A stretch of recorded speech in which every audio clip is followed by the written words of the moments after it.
Hey everybody, this is a new episode of the YMB and BTC podcast. They have me introducing it again because Daniel and John got tired of talking to you guys. I mean, to be fair, they're probably tired of listening to us too, so, I mean, it's probably a good decision. Well, that, I don't know if Tim will alleviate that, though. I'm different than you guys, though. I'm like some kind of, I'm a breath of fresh air. Anyway, as I was going to say, I sometimes act like I don't care about what people think, but I actually really do. And it feels good to be able to talk to people again, to introduce them to our show. And it's me, Timothy Baker, as you all know and love, and my co-host, Daniel Brown. And John Stuart. Two wonderful, wonderful people out there just talking with us tonight. You're not being sarcastic. No, not at all. How is it in Arizona, Daniel? You know, it's pretty nice here. It's only 7:30, so I get to make you guys stay up late. And for me, it's just a pretty chill night, so that's pretty good. It's not really that late, but it's been like, what? What's the temperature? 80s. It's been amazing. I was just about to say that. Dude, I don't know if I ever sent you guys a picture of my balcony, but it's just like balcony and then like 20 feet and then a huge pool and then nothing but blue skies and sun. So it's pretty sexy, if I do say so myself. You have never sent me a sexy picture from your apartment. It's normally just What do you mean? I've probably sent you a snap of myself before. Are you saying I'm not sexy? No, Daniel, you're not sexy. I'm sorry. Ouch. Okay, fine. Yeah, you want to make donations to make Daniel feel sexy face. The thing is he's not sexy, and he's so like devoted to anyone who gives him attention. You give him like 5 cents, he'll feel like $1 million. It'll be completely unwarranted, but all you have to do is give the man 5 cents, and he'll just like walk around like slap people with his dick. Anyway. Yeah, that's how it works. What? Why would you do that? Anyway, you're the one who said it. Speaking of baller status, now we have our first patron on Patreon. Yeah. That was unnecessary. If you can cut that out later, that'd be cool. Anyway, we have West Side Bitcoin, who I guess got in contact with you, Daniel, a little bit ago, right? Yeah, he heard the show a few weeks ago, and I was talking about Arizona, and he tweeted me. He's like, "Oh, hey, I didn't know you were in Arizona. Whereabouts? I thought I knew everyone in the area." So that was pretty cool. And he just said hello, and he told us he's working on this app that he wants to share. So we will share that in a minute. But I recommend sharing the Patreon news first, Tim. Yeah, Westside Bitcoin has contributed to our Patreon account. I guess you call it contributed or pledged. So now we have $1 per sode, as Daniel likes to call it. Did you just say sode? Yeah, that's what Daniel has been. He's texted me that, so then anytime I've talked about it since, I've always kind of imagined him saying that or thought about it. It's always just him, sode. It's efficient it's an efficient use of words until people start getting confused and wondering who said what, and if you really just said sode, then it gets really long, because then someone tries to explain how it's efficient, except that, it slows down when people get confused and they're like, but all did this you really does just is say sode? All this does is just drive content. Makes you sound like an idiot. No, it doesn't. I could go on and on. And it makes people want to listen more, and then it makes more money per sode. Hey guys, how fast do you think we could put out an episode? Maybe once every 5 minutes, if we really tried? Probably. Depends on what you mean by an episode. Hey. We just have like really short. An audio clip. How are you? An audio clip. That's an episode. Oh, we should have a podcast that just talks about the weather. One word at a really, time. No. We just have a podcast that talks about the weather, so it's like the stupid conversations you're going to have in public anyway, and you just listen to two people in different areas, like, how is it? Oh, it's sunny, and then you're just done right after that, and then you just pump them out like every half hour or so. I mean, that's pretty much what we just did. But here's the thing. If we could do it every 5 minutes, we could take 8-hour shifts, and what is that, like $12 an hour? So, that's a start. We're getting somewhere. We're almost to Bernie's $15. What do you do for a living? I spew babble into a microphone. I don't care about the weather anymore. I don't even know what the weather is. All we need is $1 more per episode, and we're well above Bernie's minimum wage, so we'll be good. But now we got to move on now. We're going off on this again. So, yeah, that app, Tim, the short link, well, Yeah, Westside Bitcoin is the donator, and it's at Westside Bitcoin on Twitter. But he has a pretty cool app called the Bitcoin Trade Calculator, and we're going to link that through ymb.tc/Westside Bitcoin. So if you're looking for an awesome converter app from it's like the tool on our website. It's, millibits to euros or dollars to satoshis or stuff like that. It's all combined in one app, and there's an option for a markup too for traders, because he is a Bitcoin trader, and so there's like, hey, 5% markup. You can put that in the calculator. It's pretty cool. And if you want to see it, ymb.tc/Westside Bitcoin.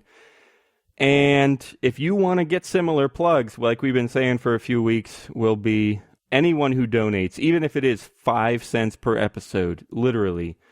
You can, if you donate before April 21st, we'll mention you in every episode until that date. So that's our promo going on right now for early donators. And you can join the elite club with Westside Bitcoin. Anyway, and that's at patreon.com/you-me-and-btc. Our short link is ymb.tc/feed-us, but it sounds too much like fetus, so I don't know. Tim and John don't like it. I don't know that I said anything until John said something. He kind of grew it in my mind. Like we're raising money for all the fetuses. That's all.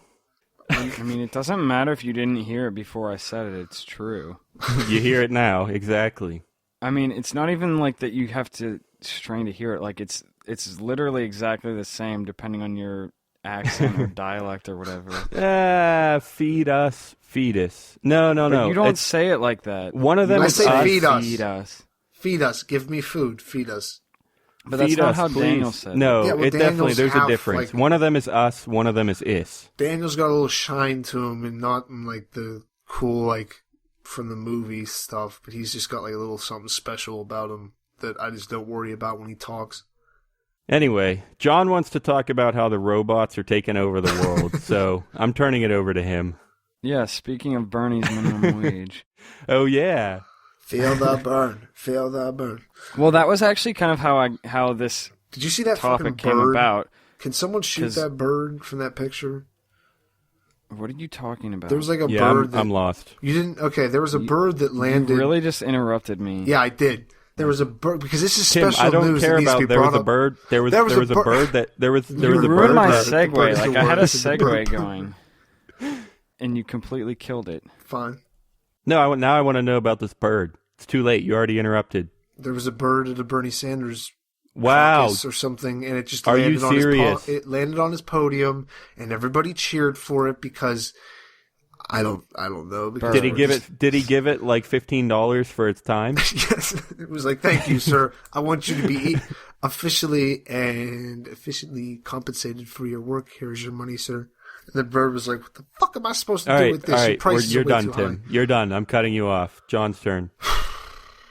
Anyways. I'm bombing Speaking again. of Bernie's minimum wage, yeah, that's actually, it was a conversation about Bernie Sanders that kind of led to this. And I was talking with one of my friends who, as far as I know, I don't think he's like a Bernie Sanders supporter. And I was kind of actually surprised a little bit by this. But we were just talking about minimum wage stuff. And then he said basically that he thinks at some point in the future that we're going to have basic income, which, if you don't know what that is, it just means that basically you get paid for being alive. But the reason he said this is because he thinks in the future everything is going to be so automated that there will hardly be any jobs at all for people to do. So like I said, I was kind of surprised, and especially like knowing the person that said this. Well, maybe not the person who said, I don't know if that has anything to do with it. It was just something that like struck me as really interesting, and I don't really know what I think about that at this point. Like, I don't understand how it would work, but at the same time, I've also never thought about a world where literally everything is automated. So I thought it would be kind of cool to just talk about it tonight. So we'll see what happens. I like that idea. You always and like I think his it is ideas. worth talking about. Yeah, Tim. You know what? Before I get into my tangent, or no, I have a tangent before I get into an actual response. But I've said this before. But John is the one, like, every time, every episode, he's like, yeah, I was just talking about this with my friend the other day, like, or I just read in this book about this guy who did this. Like, John's the only one who actually applies this podcast to his life, or vice versa, either way. For me and Tim, it's just like we just babble and podcast. Yeah, you know, it's no, I think John... you babble a little bit more than I do, Daniel, because I have fucking idea what you're talking about right now. Exactly. That's what I'm saying. You and I just babble, but John actually like thinks about this stuff and reads about this stuff and talks about this stuff. You and I, like, we just talk about it on the show, and we just go on, and that's it. I mean, the rest of the week we just kind of fuck around, and who knows what we even do. But John actually cares. Dan, there's no way you do not obsess about this stuff as half as much as he does, and neither do I. I'm not saying I'm intelligent about it, but I think we just both like hearing ourselves talk a little bit more than John does. So we just run our mouths. I'm going to say I do have conversations about this with people, but nobody cares. It's a falsehood to say that I read about it, because I basically read like nothing about anything important.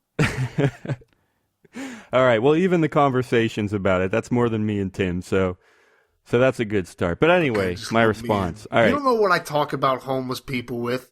Okay. You talk about homeless people I talk about homeless behind their back. Talk with homeless people about is what you meant to say, but whatever. Nobody cares. So here's the first thought that comes to my mind, because I was just hearing this idea for the first time like 20 minutes ago. To me, it seems like if everything is automated literally, then what do we even need money for? I mean, do we have to pay for automation? If stuff is still scarce, so. Yeah. It would that's the thing. I thought about that I had that same like thought, but somebody would have to pay for the robots, like to build them, or the initial cost of building them, and then after that, like, I don't know. It's interesting because if let's just say that we have these robots that are built out of metal and stuff, and we have robots that can build robots, the cost then would be like the material. And we have robots that can mine for metal. Yes, that's what I was just getting to. So like the cost would be the materials, but then like if no one has to work to get the materials, does that actually cost money either? So maybe, then I guess because it would only be if somehow the Earth, or if we were able to mine stuff from like around the Earth, and there was like too much resources. Like, you need money. The only reason why you need money is because stuff is scarce, and people, like, that's how you divide it, at least in like a purely capitalist society. That's different than, I guess, what we're talking about, obviously. So yeah, I think scarcity is really the only thing that could cause something to cost money. So like if we can also send our mining robots onto asteroids to like mine stuff, and they can get out there, or I guess if we have enough of them, there's just a constant stream of them coming back and like bringing iron or whatever it is that they're mining. Right. It'd be almost like there's no scarcity. Everything. Where there's yeah, that's another thing that I think 3D printing is a big factor in this too, because then you also don't have to buy things made by other people. You would have to buy the materials, but if there's no cost in getting the materials, because it's like even mining and all that is automated, I don't know. It's kind of crazy. Yeah, I agree on the scarcity thing, first of all. Like, it almost would come down to just like people have often said that like the only real kind of value or property is land, right? I mean, it's real estate. That's a lot of people say that's like the only true value that there is. You're a genius. And it would sort of come down to that, because even if you had free labor, which you could theoretically, well, actually, I don't know, because there's always fuel and everything too. You need energy. That's a big part of it. But still, even if it was really efficient, and even if they could create and not create, but if they could like mine enough of their own energy to sustain themselves, then yeah, it would come down to who owns the land or who owns the asteroid, right? I mean, yeah. Well, so who here's has the rights to mine that area? Just space station. If we're gonna go completely sci-fi, then like maybe it's possible to terraform planets, and we have colonies on the moon and stuff. So even space could be a thing. But I think it would be interesting if we talked about this and just said we can't leave Earth. Because then another issue that I think comes up is like, well, another thing that would drive cost, and this isn't even cost. It'd be like, I mean, I generally don't like to be the guy that's like, oh, like if things are cheap, then people are just gonna buy so much of it. But at the same time, like if nothing costs any money, I feel like we'd have to go through resources way faster. Oh yeah, that's that. Yeah, people just throw shit away all the time. You're right. So like, it would almost be like you'd have to force people to pay just to prevent them from overusing stuff. We're doing this for your own good. That's pretty much what was that ran through my mind a little bit when I was just saying how, theoretically robots could mine their own energy. They wouldn't necessarily create energy. That's against whatever law of thermodynamics. But they could collect their own energy. They could dig for oil and get enough to sustain themselves and then do more stuff. They're all going to be hydrogen powered, Daniel. Whatever it is, though. Well, that's hold on. I got to finish this real quick. If they could do that, then what John said is basically true. They would basically just mine their own energy nonstop, and they would take all the oil and rape the earth and until it was desolate, right? If the robots just keep on making more and more and more and more, but that's going to happen. Well, the thing is, I guess one other element of that is that the robots could be programmed to not do that. To just quit at a certain number. Yeah. But people might just keep building more and more and more.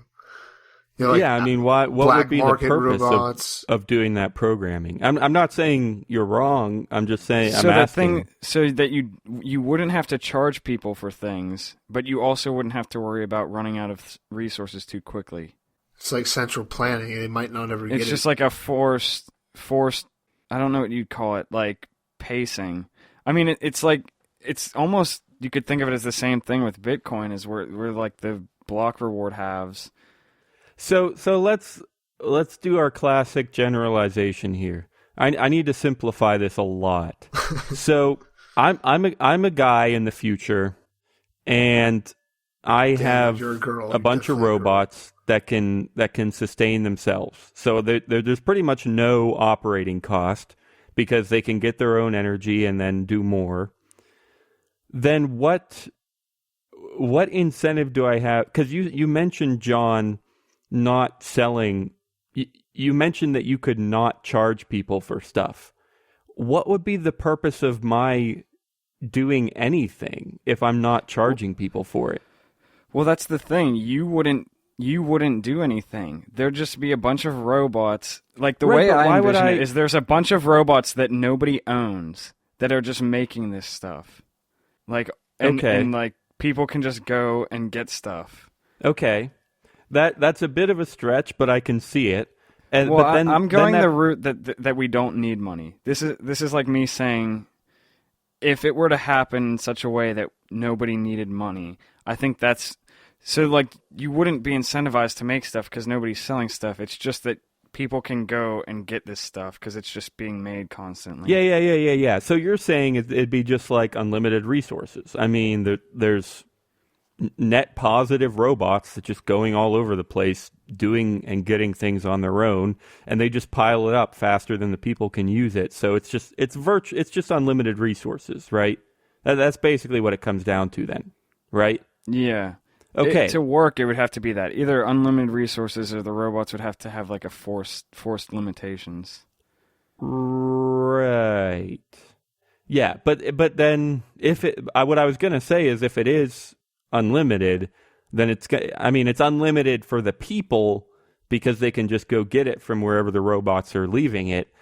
but it's not unlimited from the Earth or even from space. It's not really unlimited. So that would be the main issue, is just eventually you're going to run out of whatever the robots are collecting for you. Maybe. I actually, I don't know. Here's another possibility. Let's say if it was just on Earth, we could say the robots were really efficient at recycling. Yeah, so, I was just going to say that. And, like, collecting trash. So, like, people could just throw stuff on the ground, and, like, a robot might be able to say, hey, I can recycle this and turn it into... Or another possibility is, I know that I just said even if you could get resources from space, it would run out eventually. But you have to imagine, like, if we came up with these robots in 50 or 100 years, I mean, yeah, theoretically, what we can get from space is limited, but it would take us probably a couple of millennia till we ran out. Oh, yeah. So for that time frame, it would be virtually unlimited, like I said. So either way, if they were really efficient at recycling, or if we did have access to space, or both, there could be a time frame where resources were virtually unlimited. Are you tired of Bitcoin dice and ready for something different? Try LuckyBit, the original falling coin game, at luckybit.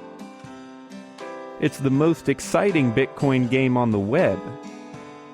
You can bet on 5 different payout lines and win up to 999 times your bet. You can even use their faucet to get some free Bitcoin. Dice is boring. Play different at LuckyBit. Check it out at luckybit. This is kind of unrelated to what you just said, but it's related to the main topic. So, like, naturally after this guy said this to me, and I was like, it kind of caught me off guard. Like, I'd really never even thought of it, or like heard anybody talk about it. Like, the first question that I thought of is like, well, what do you think the economy is going to be based on in the future? And I had an idea in mind, and he actually said exactly what I was thinking, which was that he thinks that it would be much more based on art, which that brings up another question of whether you think art can be automated. But what do you guys think about that? That's interesting. Yeah. Why couldn't art be automated? Well, I mean, it depends on what you mean by art, because like, we have computers that can draw pictures automatically, but like, do those pictures have meaning? Are they, like, valuable as art, or are they just images? Shoot. Well, yeah, technically, the same way that people would say stuff like memes or things like that. They're creative. They're artistic expression in some form, whatever kind of weird discipline it is. Not discipline, but I think it could be automated, even. Yeah. I mean, I agree, John, that, yeah, we have computers that can generate images or whatever. And that, you know, I mean, I've had before I remember when I was really little, I thought it was really cool when I found this wallpaper that was, or I didn't find it, I found a tutorial on how to create your own wallpaper that was just generated, right? You put a bunch of numbers into the thing and it generates a fancy, you know, cloud, kind of puffy, abstract kind of shape with whatever colors you wanted and stuff. And that was pretty automated, right? I mean, I put in the numbers, but it generated the actual image for me. And I thought it was cool. But, and so, yeah, there is a certain place where the colors or the shapes can be generated, but you're right. I mean, is there meaning? Is there purpose? I mean, would you guys consider something caricature cartoons art? Caricature, yeah. Okay, because I think like, sure. If I'm going to make the argument about art being automated, that was like the closest thing or the best thing I could think of, because it seems like those generally follow like a standard pattern of something. Well, that you could, someone I would think would be able to program at least something like it, and people still consider that art. And I don't know, maybe people would be put off by like, oh, I don't want to get it done by a machine. That's weird. But I think eventually people would get used to it if it was something that happened. Yeah. Well, the thing is, I think even a lot of art that is created by humans is like formulaic. But then I guess it becomes about like what the intent is behind it. And I mean, I guess I would argue that like one of the like most important features of art and the thing that people are like most about it and what makes people willing to spend money on it is that it helps like humans understand themselves.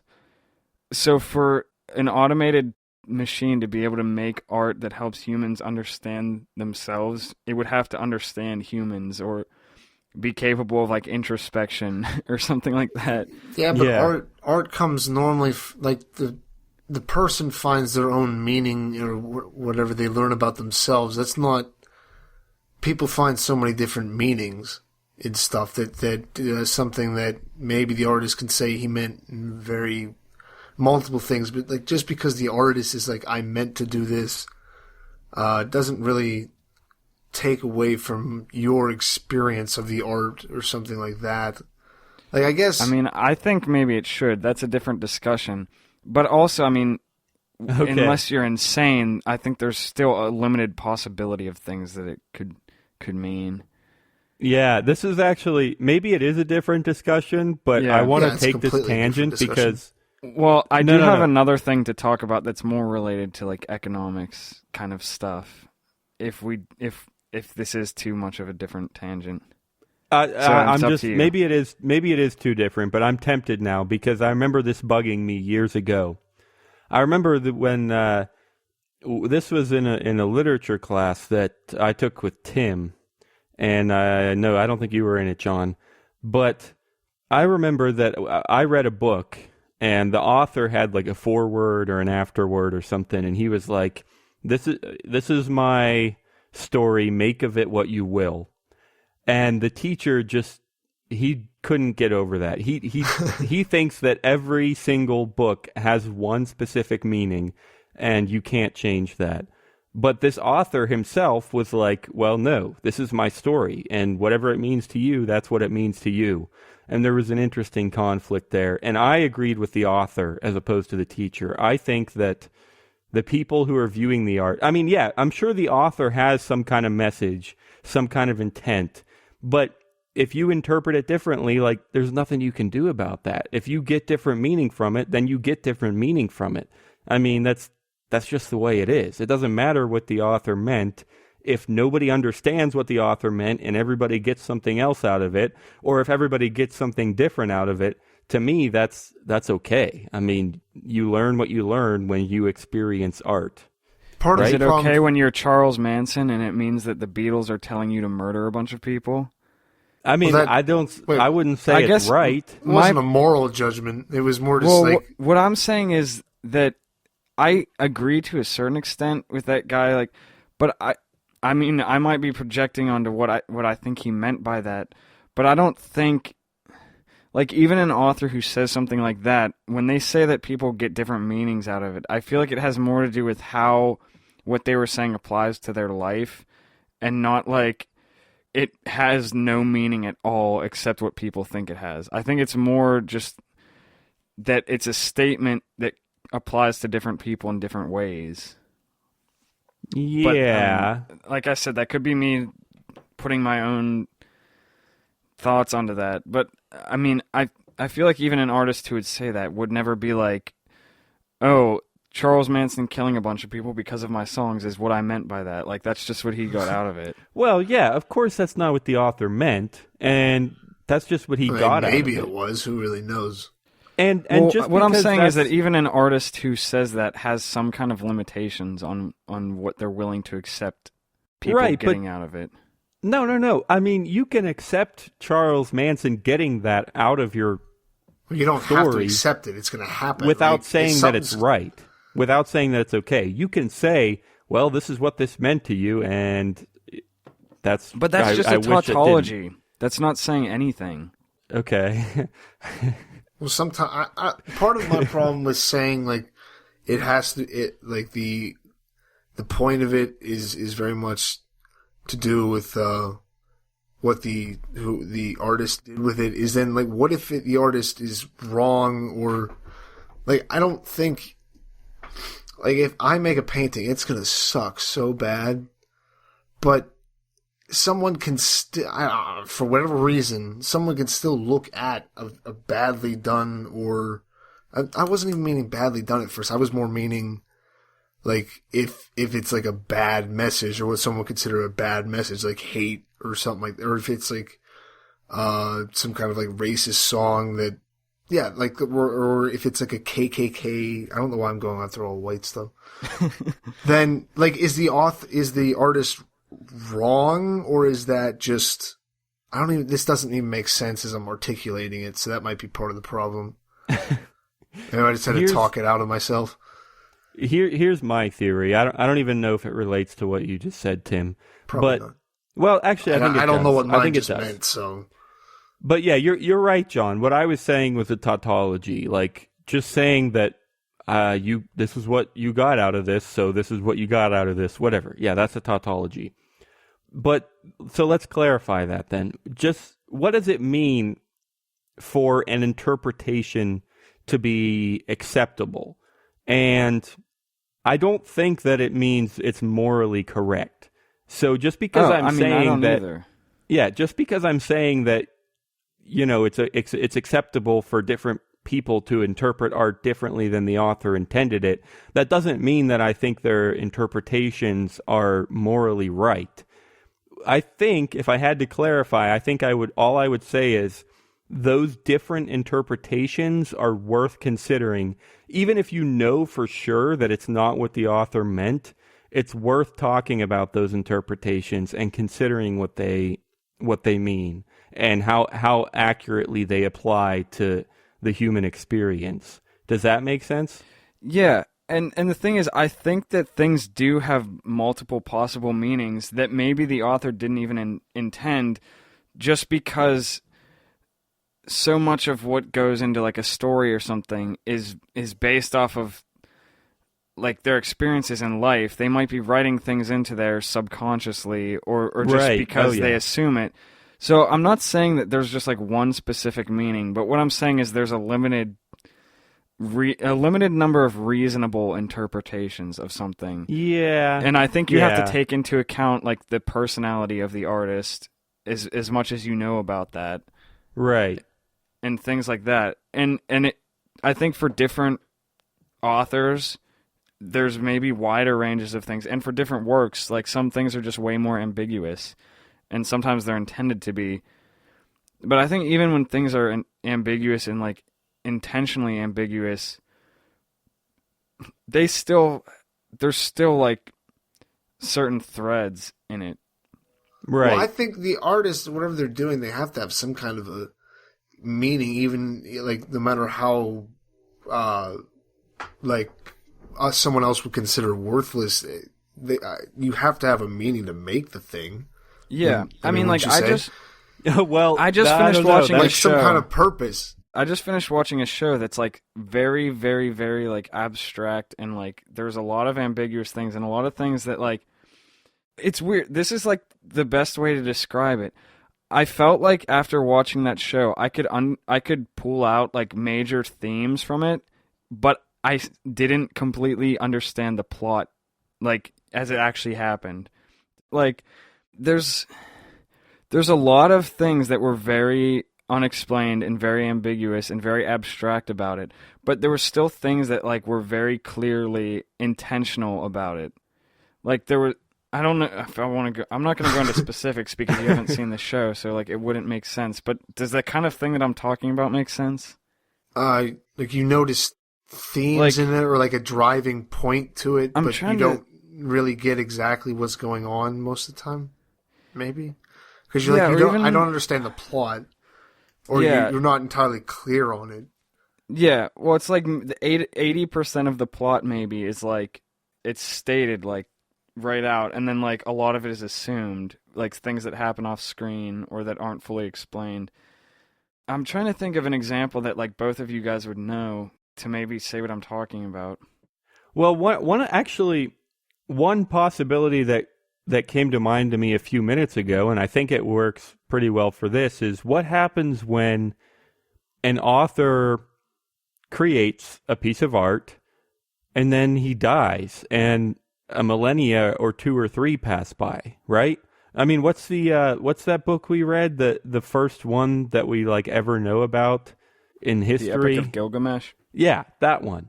So what do you do when the author's anything that could have told you about the author's purpose is pretty much gone, and anything about the culture is close to gone? I mean, normally you can use the culture to interpret the book, but in the case of the Epic of Gilgamesh, it's almost the opposite. The only way you can know anything about the culture is by seeing what the book was like, right?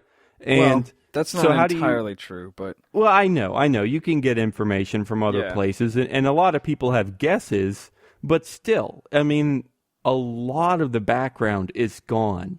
And does that mean that the work is meaningless, or is it still worth deriving meaning from? I don't know. Well, I mean, the entire time, he's trying to find eternal life.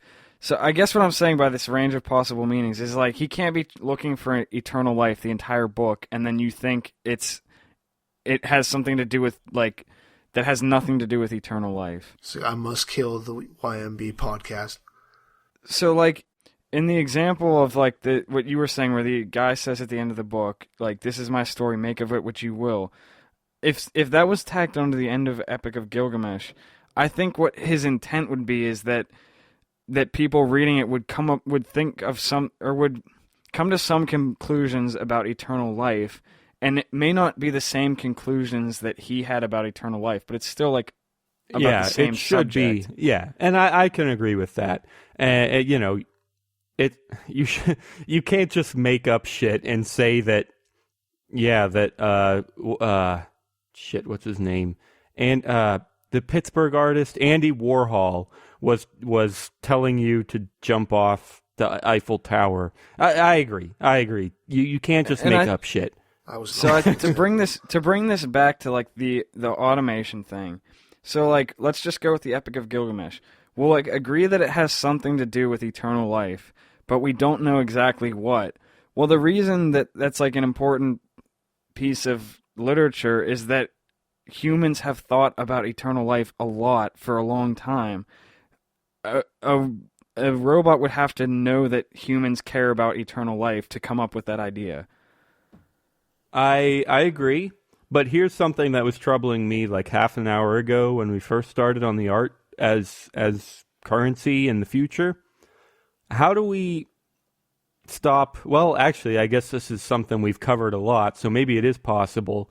But how do we stop art from being... I mean, even if the meaning can't be automated, the actual audio or the image or the video, all of that can be replicated instantly already. We don't need to wait for the future for that. So how do we make it valuable if it can be instantly duplicated? I mean, does that... Do we just turn back to these solutions that you've talked about on your show, John, with like a scribe or whatever Imogen Heap is coming up with and stuff? Okay, so this is actually really interesting. This will work as a transition to the other points that I mentioned that I had that were more economic. So like maybe when we say that in a future where everything is automated, the way that art's valuable isn't like digital art, it's actual like analog art, like people playing shows or like physical paintings. Yeah. And the transition to the other stuff that I want to talk about is that like so far we haven't really talked about what people actually are interested in buying and like what things people like. How do I want to phrase this?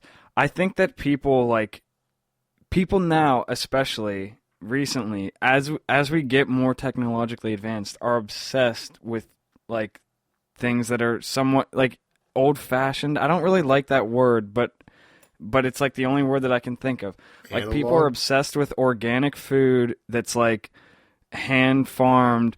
People will pay twice as much for a guitar that's hand built Right. when it is arguably no different from one that's built by a machine. People want things that are like tangible and made by people. I don't know. So I have another thing that I'll talk about later, but just on that like very general statement of it, what do you guys think? Yeah, I completely agree. If everything was automated, I absolutely think people would pay for handmade stuff. Of course they would. They already do. I think that would go away. Yeah, that doesn't.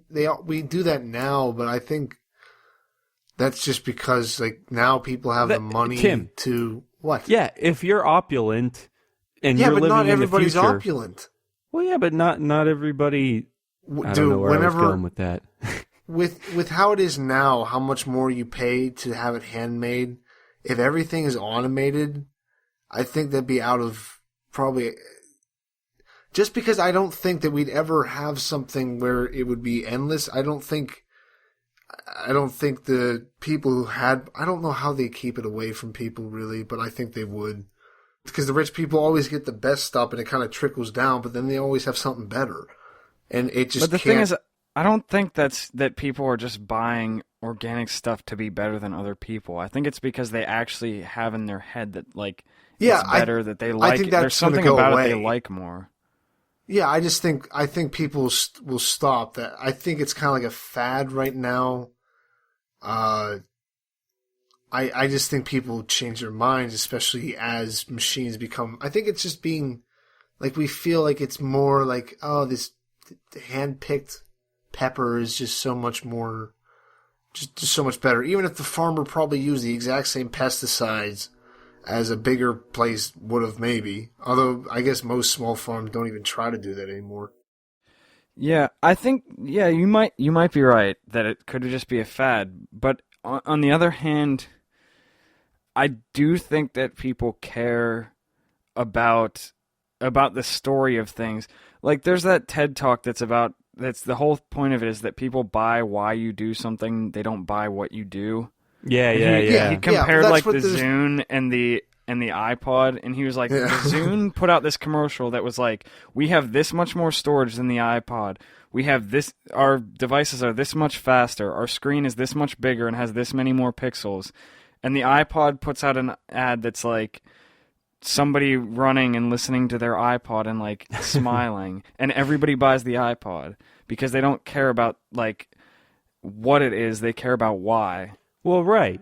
And I think that supports my idea that people would pay extra for handmade things because I mean, if they have the money, especially if everything's automated, they have the money, so why the fuck not? But where's right? all the money coming from?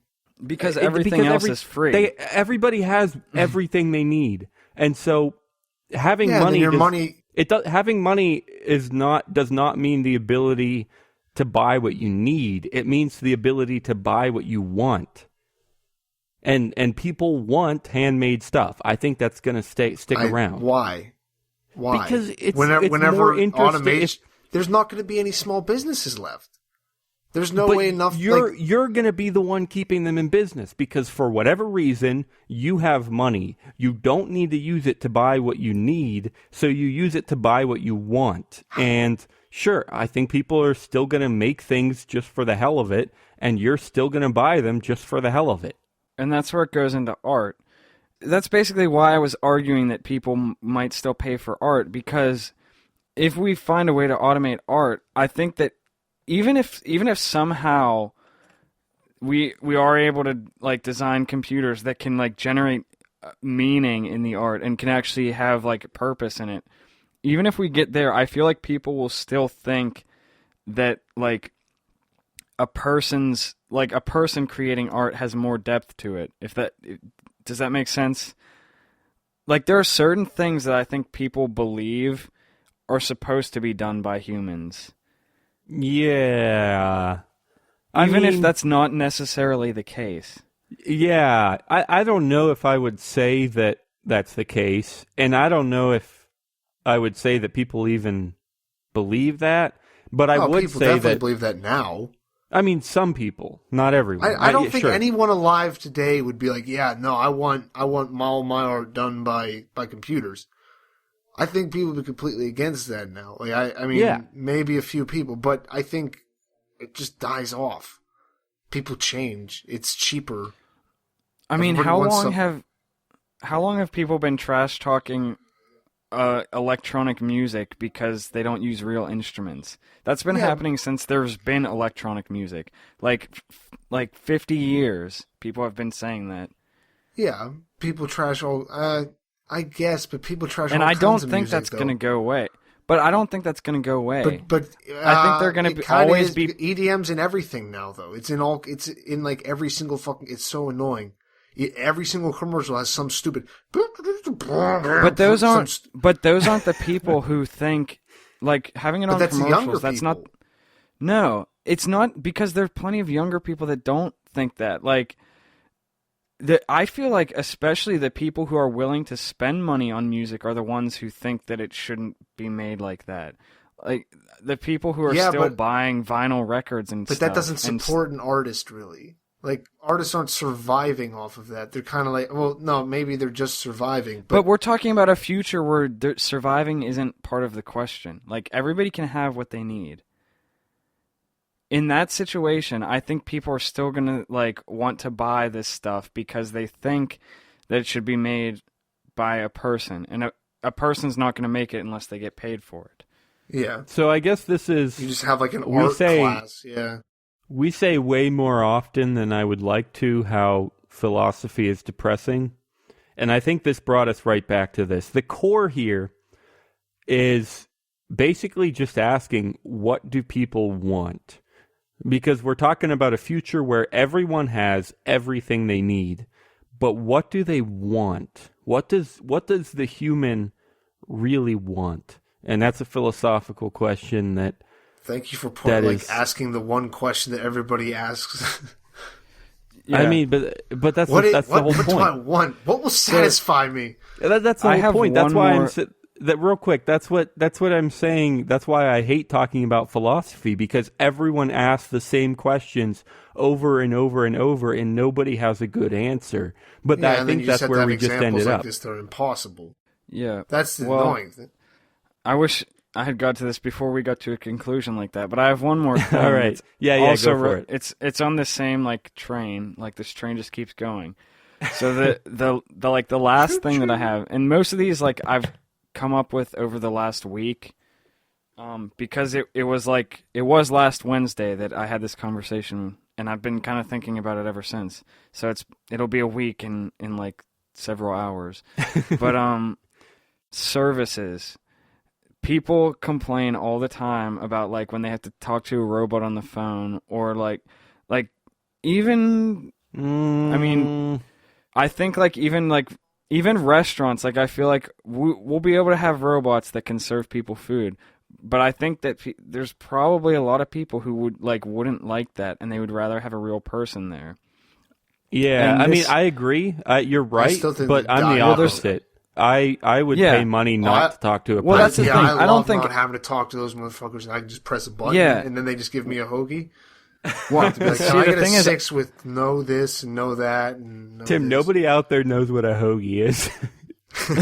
That's true. I forgot. But about that. I'm also very much like that. Like, if I just need food, like, I'm hungry and I need food just to like sustain myself. I don't like want to talk to somebody. I don't want somebody waiting on me. I just want food in my hand.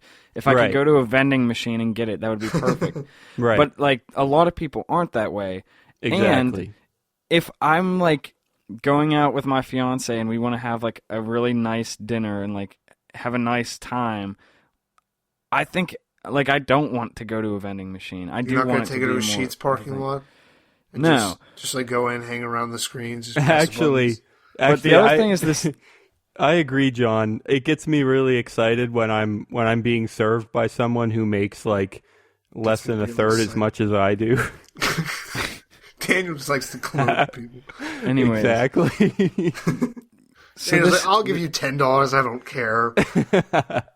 This other guy I know had this idea that he said that at some point in his life he would like to start this as like a business where it would be therapy based, I guess is what it is. It's something that you would sign up for voluntarily, and basically you would just go to a farm and do manual labor all day, have like a really nice hearty meal at night, and then just sit around and talk with people, and then like go to bed at night, like go to bed early, wake up early, and work and like spend time in nature and like doing physical labor as like therapy. Cooped up. That's already a thing, really. I mean, people pay to do that.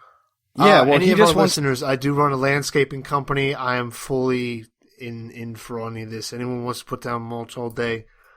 Well, no, see, this is the thing. We'll get... You would pay to do that. You would pay to do work. Yeah, I'm volunteering my company. I don't get what you want people to pay you to do your job. Is that what you're saying? Well, to help, yeah. No, Okay. but I do. Okay. I seriously do understand your point about like it feels good to like go out and do something all day, then just come back and just... This would be for people who are like depressed, and I guess this goes into the thing. If you think exercise, if you think people are depressed because everything is automated and we don't do anything anymore, a business like that might be like a huge deal. And this ties into the whole idea of people wanting things made by humans. Like, if you think that in the human heart, soul, whatever you want to call it, there exists some like connection to the past,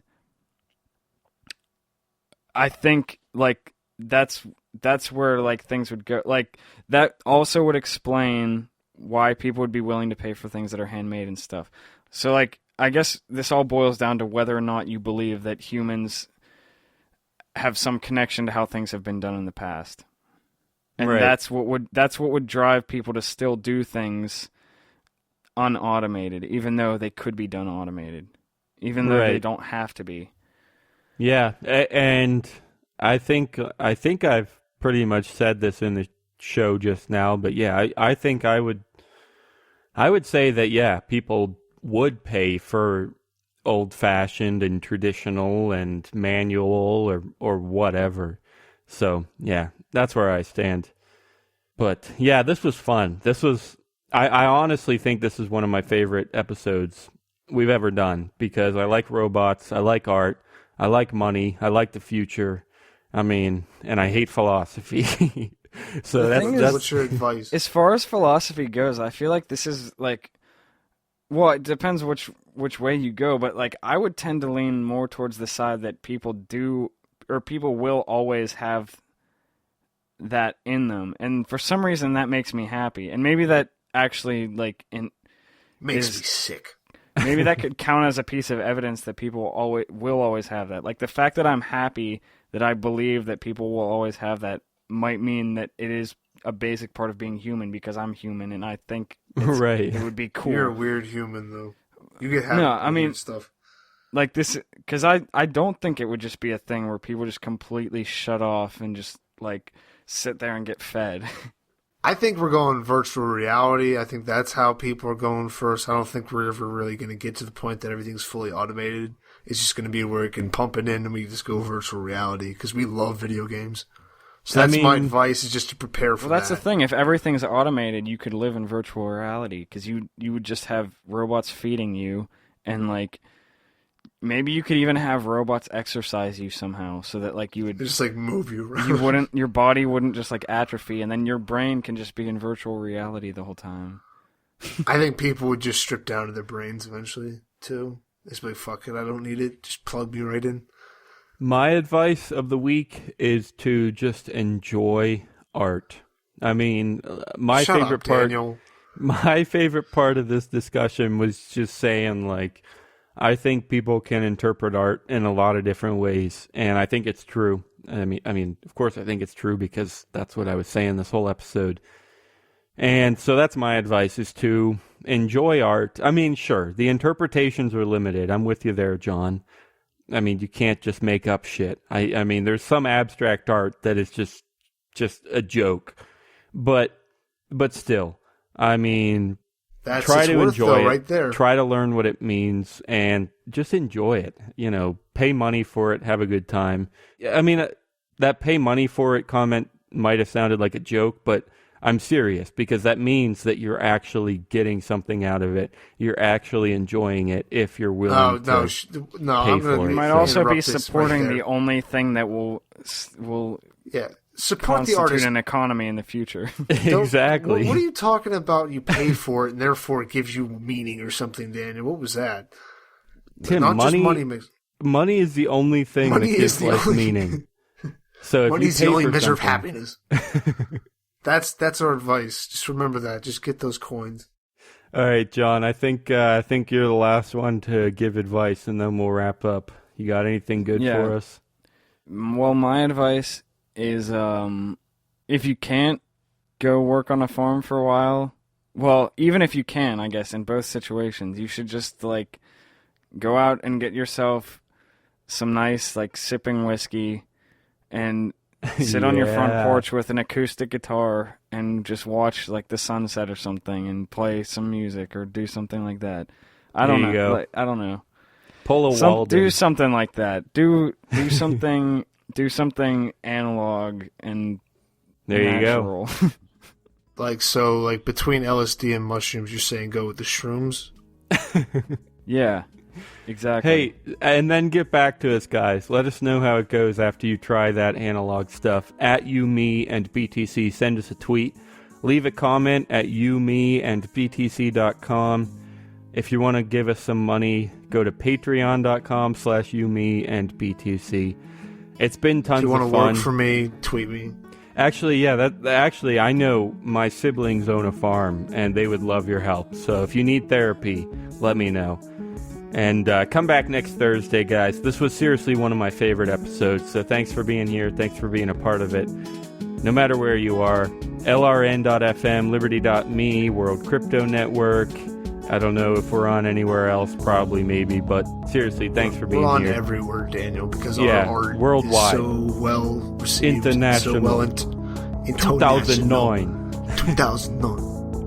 All right, see you guys. Thanks a lot. Peace.